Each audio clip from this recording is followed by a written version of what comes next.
Line అనుకున్న Kaleshwaram project చుట్టూ ఇప్పుడు ఎన్నో ప్రశ్నలు. ప్రాజెక్ట్ అంచనాలు భారీగా పెంచేశారా?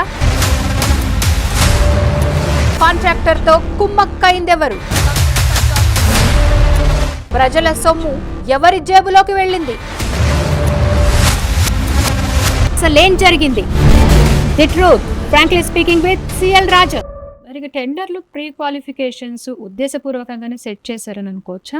అది చూస్తేనైతే అట్లనే ఉంది. ప్రీ క్వాలిఫికేషన్ క్రైటీరియా చూస్తే ఇది ఎవరికొరకో సెట్ చేసినట్టే కనబడుతుంది. బరాజు కట్టిన వాళ్ళే ఉండాలి అని పెట్టాలి. సో ఈ ప్రాజెక్ట్ అంచనాలపై మీ అభిప్రాయం ఏంటి? ఇక్కడ తెలంగాణ స్టేట్ గవర్నమెంట్ సిఎస్ఆర్ అని ఉంటుంది. అంచనాలు అంటే మొదలు షెడ్యూల్ ఆఫ్ రేట్స్ అని ఉంటుంది. ఆ షెడ్యూల్ ఆఫ్ రేట్సే ఎక్కువ ఉన్నాయి, 20 to 30% రేట్. ఓకే, స్టేట్ అవే. ఇప్పుడు ఇక్కడ Telangana schedule of rates, Madhya Pradesh, Chhattisgarh schedule of రేట్స్ను same item, same excavation, same concrete, same అది స్టేలు, ఈ రేట్ ఎంత ఉంది అదే రేట్ ఎంత ఉంది అంటే దానికి 20-30% డిఫరెన్స్ ఉంటుంది. ఓకే, అంటే ఏంటి, మీ షెడ్యూల్ ఆఫ్ రేటే ఎక్కువ ఉంది. ప్లేస్ టు ప్లేస్ రేటు వేరు ఉంటుంది, అది వేరు. ఒక ప్లేస్లో కిలోమీటర్లు ఎక్కువ ఉంటుంది, అది వేరు. అది బట్ బేసిక్ రేట్స్ అయితే అంత డిఫరెన్స్ ఉండకూడదు కదా. ఇదే అమెరికా రేటు ఉన్న జపాన్ రేటు కాదు కదా. మధ్యప్రదేశ్ రేటు ఇక్కడ రేటు 5% అటు ఇటు ఉండొచ్చు. లీడ్ ఎక్కువ ఉంది, దూరం ఎక్కువ ఉంది, నీళ్ళల్లో పోయాలి, అది దానికి వేరే సెపరేట్ రేట్, అది వేరేది. But same rate same time కూడా మినిమం 20 to 30% రేట్ ఉంది. So that estimate rates are definitely high. So మరి భవిష్యత్తులో కాంట్రాక్టుల విషయంలో ఎలా వ్యవహరిస్తే మంచిదంటారు? అంటే కాంట్రాక్ట్ విషయంలో ఏంటంటే ఒకటేమో ఎస్టిమేట్లు మొత్తం సిఎస్ఆర్ రేట్లే తగ్గియాలి.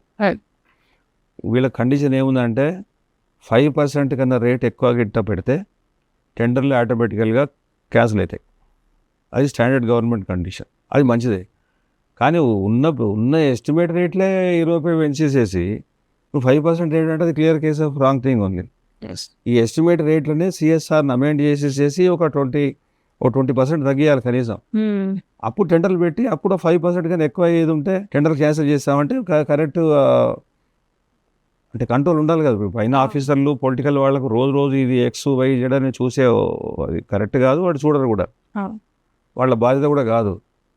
వాళ్ళు చూస్తారు ఎస్టిమేట్ రేట్ ఎంత, 5% కానీ ఎక్కువ ఉండేది ఉంటే ఎక్కువ పెట్టారు క్యాన్సిల్ చేయండి, తక్కువ పెట్టేది ఉంటే ఓకే, చాలా అబ్నార్మల్ తక్కువ పెట్టేది ఉంటే వీడు పని చేయకపోవచ్చు క్యాన్సిల్ అని, అది కూడా డెసిషన్ తీసుకోవచ్చు వాళ్ళు.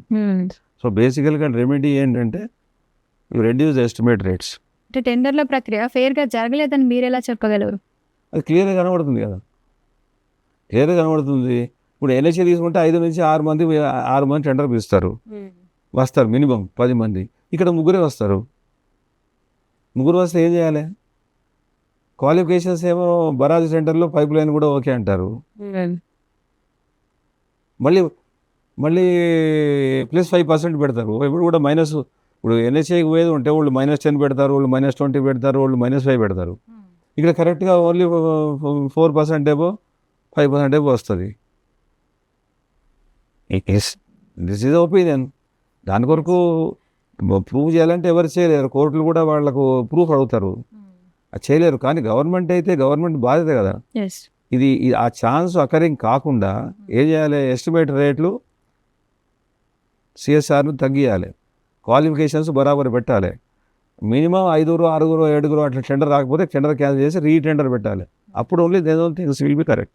మేడిగడ్డ నిర్మాణంలో భారీ దోపిడీ, ఆ 1200 కోట్లు ఎట్టుపోయాయి. తప్పు చేసింది అధికారులా, నేతలా? కేసీఆర్ మంచి లక్ష్యాన్ని పాడు చేసిందెవరు? డిజైన్ మార్పు వల్లే అసలు సమస్య? మేడిగడ్డ ఫెయిల్యూర్ కు అసలు కారణాలేంటి? అసలేం జరిగింది? The truth, frankly speaking with CL Raju next ఎపిసోడ్లో.